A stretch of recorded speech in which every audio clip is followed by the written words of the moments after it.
भारतीय वायुसेना के इतिहास में MiG-21 का नाम सुनते ही एक गौरव और गर्व की छवि सामने आती है। यह वही फाइटर जेट है जिसने 5 दशकों से भी ज्यादा वक्त तक देश की सुरक्षा में अहम भूमिका निभाई। लेकिन अब वक्त आ गया है कि यह आइकॉनिक जेट वायुसेना से अलविदा ले। अगले महीने तक करीब 1.5 स्क्वाड्रन यानी लगभग 35 MiG-21 बाइसन जेट्स रिटायर कर दिए जाएंगे। यह फैसला तकनीकी पुरानी पड़ने और सुरक्षा कारणों से लिया गया है। लेकिन सवाल यह है कि क्या इन जेट्स का इस्तेमाल यहीं खत्म हो जाना चाहिए या फिर इन्हें एक नए रूप में बिना पायलट वाले विमान यानी UAV में बदला जा सकता है। MiG-21 को सोवियत संघ से 1960 के दशक में भारत ने हासिल किया था। तब यह जेट तेज, भरोसेमंद और किफायती माना जाता था। 1971 के युद्ध में इसने पाकिस्तान के कई जेट्स को मार गिराया और भारत की जीत में अहम योगदान दिया। कारगिल के दौरान भी इसका इस्तेमाल किया गया, लेकिन वक्त के साथ इसकी तकनीक पुरानी हो गई और हादसों ने इसकी छवि को भी नुकसान पहुंचाया। अब जबकि राफेल और जल्द आने वाला तेजस मार्क II जैसे आधुनिक जेट्स वायुसेना का हिस्सा बन रहे हैं, MiG-21 का युग समाप्त होता दिख रहा है। लेकिन इन पुराने एयरफ्रेम्स को कबाड़ में डालने की बजाय इन्हें UAV में बदलना एक स्मार्ट और किफायती विकल्प हो सकता है। दुनिया में ऐसे कई उदाहरण मौजूद हैं। अमेरिका ने अपने पुराने F-4 फैंटम और F-16 जेट्स को टारगेट ड्रोन में बदला। इजराइल ने भी यही रास्ता अपनाया। भारत क्यों नहीं? अगर MiG-21 को ड्रोन में बदला जाए तो कई फायदे होंगे। सबसे पहले इन्हें हाई स्पीड टारगेट ड्रोन बनाया जा सकता है। पायलट ट्रेनिंग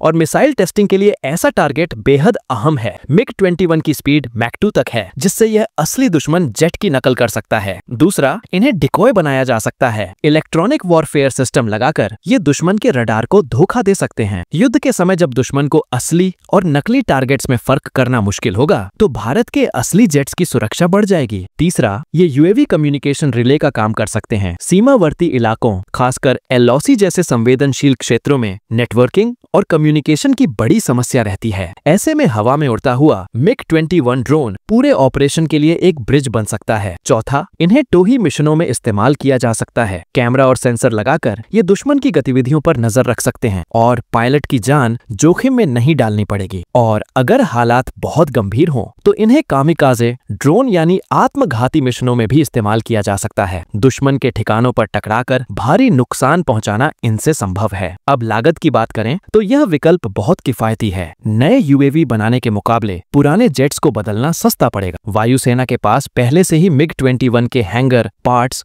और टेक्निकल स्टाफ मौजूद हैं। इससे नया इंफ्रास्ट्रक्चर बनाने की जरूरत नहीं पड़ेगी। तकनीकी दृष्टि से भी यह मुमकिन है। भारत के पास HAL और DRDO जैसी संस्थाएं हैं जो मिलकर इस प्रोजेक्ट को सफल बना सकती हैं। यह मेक इन इंडिया पहल को भी मजबूती देगा। लेकिन कुछ चुनौतियां भी हैं। MiG-21 की एयरफ्रेम बहुत पुरानी है, इसलिए इनकी ऑपरेशनल लाइफ सीमित होगी। इनके पुराने इलेक्ट्रॉनिक सिस्टम्स को पूरी तरह बदलना पड़ेगा। साथ ही ड्रोन का कंट्रोल खोने का खतरा भी रहेगा। और सबसे अहम, बजट। भारत का फोकस इस समय नए फाइटर जेट्स पर है, इसलिए हो सकता है कि इस प्रोजेक्ट को प्राथमिकता न मिले। फिर भी अगर हम पड़ोसी देशों की ओर देखें तो यह विकल्प और भी अहम हो जाता है। पाकिस्तान ने तुर्की के बने बायरॉक्तार TB2 ड्रोन का इस्तेमाल किया है। चीन पहले से ही एडवांस्ड UAVs में काफी आगे है। भारत के पास DRDO का तपस जैसे प्रोजेक्ट हैं, लेकिन ये पूरी तरह तैयार नहीं हुए हैं। ऐसे में MiG-21 बाइसन को ड्रोन में बदलना भारत के लिए एक अंतरिम समाधान बन सकता है। इसका एक और बड़ा फायदा होगा मनोवैज्ञानिक असर। जब दुश्मन देखेगा कि भारत ने अपने सबसे पुराने और आइकॉनिक फाइटर जेट्स को भी नई तकनीक में बदल दिया है, तो यह संदेश जाएगा